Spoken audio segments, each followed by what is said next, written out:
Anne-Marie Slaughter, Steve Walt, thanks so much for joining me on GZERO World. Great to be here. It's always a pleasure. So, Anne-Marie, I want to start with you. We have this war ongoing over 2 months now, Russia invading Ukraine. Despite for all of the tragedy on the ground and beyond, and there is certainly a lot of it, there has been a pretty unified response from the West, from NATO. I want grade it for me so far. How do you think the United States and allies are doing? Well, I think for the war itself, you definitely have to give them an A. Indeed, when you and I last talked, we were at the Munich Security Conference at the end of February, and at that point, the betting was, will Putin invade or not?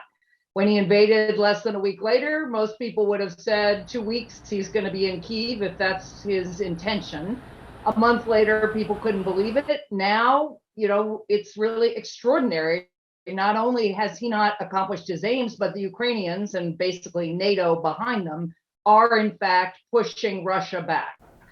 And is NATO stronger today in your view? And if it is that a good thing? NATO's certainly stronger. In part, NATO has a mission. This was the mission that NATO was created for. So again, if we're thinking about NATO's ability to push back against Russia, to defend against Russia, it is stronger. The big hard questions are now. Finland and Sweden have said they want to join, and NATO is delighted. My question there is, okay, so how are you now going to say no to Ukraine? You can't say it borders Russia, so does Finland. Obviously, the Baltics do already. You could have said, well, it's weaker, it has a corrupt government, it isn't a stable rule of law society. How are you going to say that when you're spending tens of billions, an extraordinary amount of money, supporting that same Ukrainian government against Russia? And if you say yes to Ukraine, well, surely you have to say yes to Moldova and to Belarus and to Georgia, and then where are you? Yeah, well, so it's a measure of how significant this whole crisis is that it has actually brought Anne-Marie and I together in ways that aren't necessarily typical. So a couple of things. I mean, I think I agree with her that in terms of the overall response that the West has made to this, it's been quite impressive. And I give the Biden administration high marks for the coordination they've been able to do. What people have missed is sort of both looking backwards and looking forwards. First of all, it's been far too facile for people to say, well, this whole event proves that the problem in Europe is Vladimir Putin, him alone, and we had nothing to do with this, that NATO enlargement was totally unrelated to any of this. The deterioration of Russian relations with the West over a 20-year period had nothing to do with this. It's all Putin's fault, etc. That's a very convenient explanation to throw out, and I think it's simply historically inaccurate. So we're starting to forget how we got into this tragedy. That doesn't justify what Russia has done at all, but it's something we shouldn't lose sight of as we try to look forward. The second thing that worries me, and I think Anne-Marie's put her finger on it, is people have not thought very much about the end game here. What does an appropriate political settlement look like? How far can you push a nuclear-armed power who's not doing well, whose ambitions are clearly being thwarted, that's going to lose power over time?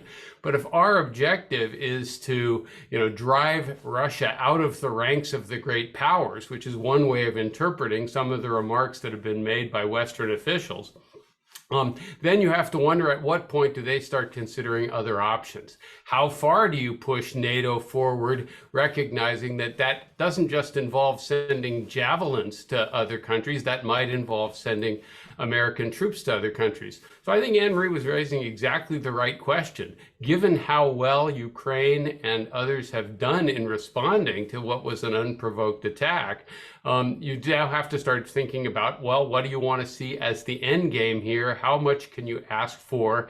And one final point, at what point do we recognize that our interests and Ukraine's interests may not be identical in every particular? Is it fair to say that at a minimum, the West should want to push the Russians out of the territory of another country that they've invaded? Is that a reasonable outcome? It's a reasonable outcome. The question is whether or not it's a realistic outcome, how much risk you're willing to run to do that, including the possible risk of the use of a nuclear weapon, which is an option Russia has, and one they've talked about, they've alluded to. Another lesson that you might draw from the Ukraine crisis is that Russia was not nearly the military threat people thought it was. Its ability to conquer other territory in the face of opposition is actually quite limited, and Russia is going to get progressively weaker as a result of the war. The Western sanctions are going to have an effect. There's going to be a brain drain of talented young Russians who have the opportunity to leave. So in fact, the threat that Finland and Sweden are going to face going forward is probably going to be lower as well. So it's at least mildly puzzling that this is the moment that they suddenly wanted to abandon decades of a neutrality tradition. I get it why they're doing it. It's up to them to make up their own minds about this. But it, I think, does suggest that it's their sense of Russian intentions, the willingness to take risks, the willingness to use force, and not an appraisal of Russia's actual capabilities that is driving this. Now, I mean, I do think it's interesting that President Putin has come out recently and said, well, really, it's not about Finland and Sweden joining NATO. It's about NATO developing infrastructure in those countries. So, I mean, perhaps backing down from what was an overly aggressive perspective now that his bluff has been called. Certainly supporters of NATO accession for those two countries will make that point. Right. I think that's true. So this show is not just about Russia-Ukraine today. It's also about crisis and response to crisis. And, you know, it's kind of interesting that at the beginning of the pandemic, Fauci was a national hero and everyone concerned and coming together in the United States, massive economic plan. And in relatively short order, things get really politicized, and not just in the U.S., of course, but also around the world more divided on the back of the pandemic, not less. The United States more divided on the back of the pandemic, not less. What lessons didn't we learn as a consequence of COVID? How do we look at COVID and the pandemic differently through a lens of geopolitics and international relations than we are the Russia-Ukraine crisis that we see right now? Anne-Marie, you want to start? Yes, and I do have to say, Ian, folks who really want the answer to that question should read your fabulous new book about crises that we can use and crises that we can't. I think one of the lessons we learned, and perhaps it was predictable, but a pandemic that is relatively slow rolling. This was not Ebola. This is a virus that has killed millions of people, but that at the same time, people could say for quite a long time, and even now in the United States, it's like an intense case of the flu. That doesn't provide that kind of crisis moment where people have to pull together, like the crash of 2008, where Obama is able to get the world together in the G20, and by 2009 to say we have to do something right now, like the war in Ukraine, where there's an immediate issue and you have to respond in real time. This was too complex, hitting different countries in different ways. Every country, of course, responding in its own way. There is certainly more that could have been done had Trump been willing to get together with the Chinese and others and the WHO at the outset. But at the outset, we didn't know enough about the virus. So I think one of the big lessons here is if you're going to use a crisis effectively for change, you have to be able to have the right time horizon, the right group of countries, and a very specific set of goals. It is possible that we will be able to do that now with respect to kind of building a better global health infrastructure, but then the sense of urgency, although it should be there, is already draining away. Except for in the Chinese case, where there's a lot more urgency, but a lot more anger and unwillingness to cooperate with the United States and the West. Exactly. And honestly, the United States bears responsibility for that, or I should say bears some responsibility. We refuse to work with the Chinese to vaccinate the world. The Chinese vaccine is not nearly as good as the Western vaccines, but it's better than no vaccine.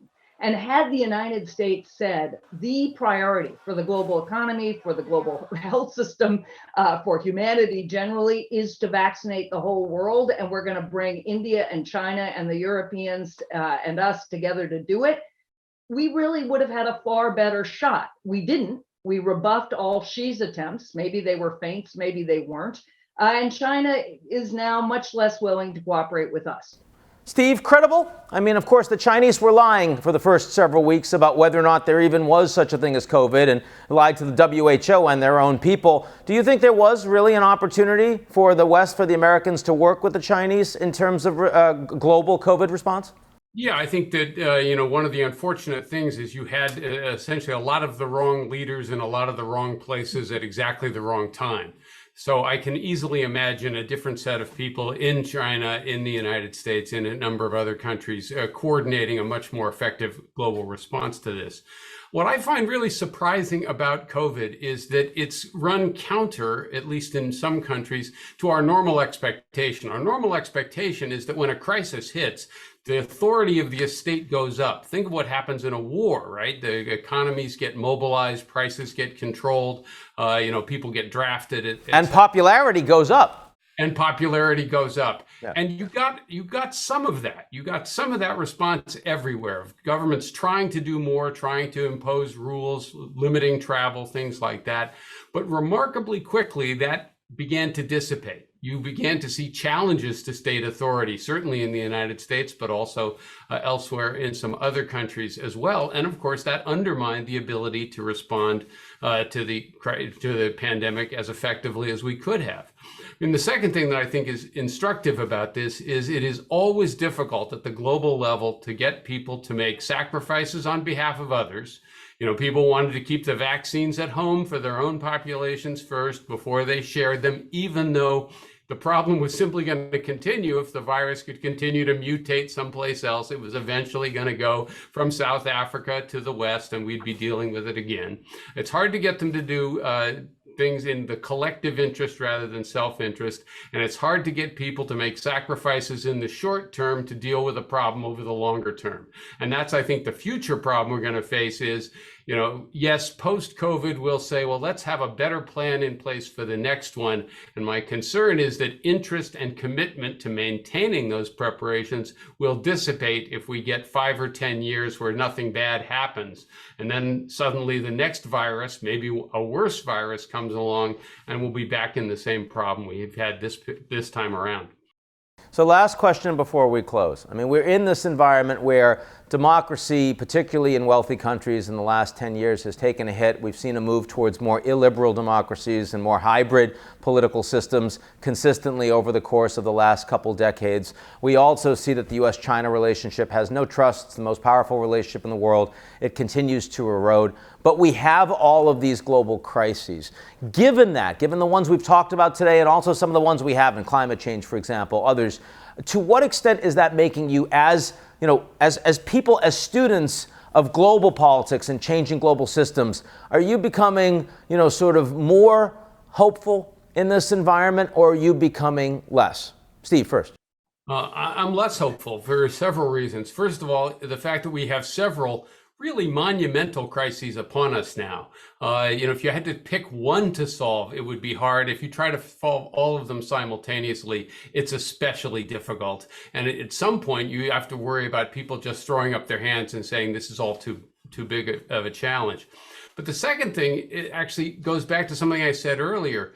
When you face a crisis, the temptation to go for stronger executive authority, to turn it over to a strongman, to let the government solve the problem, to abandon democracy, abandon liberty, goes way up. That's, again, what happens in wartime. And I don't have too much trouble imagining that as these various crises escalate, as they get more serious, and as they look intractable, many countries will start deciding that the only way to address it is by very strong central authority. So I think an additional challenge we're all going to face is preserving effective democracies in the face of multiplying and interacting crises.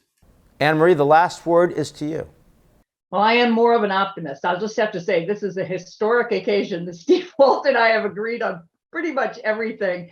But here I recognize his concerns. I think they're completely right. I am more optimistic because there is so much crisis.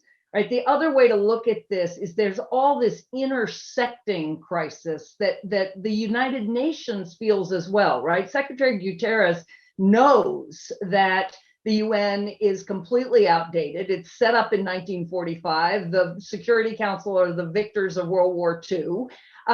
He understands, though, at this point, something really does have to give. And many, many other countries who have a stake in global governance are recognizing we need a new and better system. We are not going to get a San Francisco moment where we come together and revise the charter. That is absolutely not going to happen.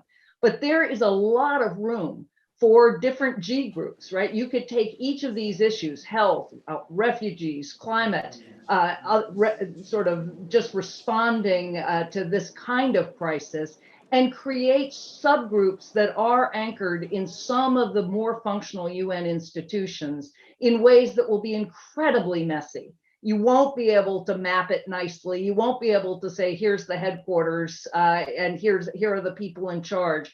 But we do, I think, have the ability to build stronger global capacity to address a number of these problems involving Global South, I would just say the most powerful countries all over the world in different areas. And I would conclude by saying a lot of the folks who are not around the table, that's the civic groups, the CEOs, but it's also the women, the people of color, the folks whose voices simply aren't being heard. I'll end with this. It's a moral outrage that the United States is spending $40 billion to push Russia out of Ukraine and cannot pass Build Back Better to take care of our own children. That is a crisis that is being felt in the United States and in other countries who are looking at what we're spending money on and what we're not spending money on, that I think also will have political ripple effects that will bring us bigger change. Anne-Marie Slaughter and Steve Walt, we can't fix global problems. We can at least get the two of you together. Thanks so much for joining today.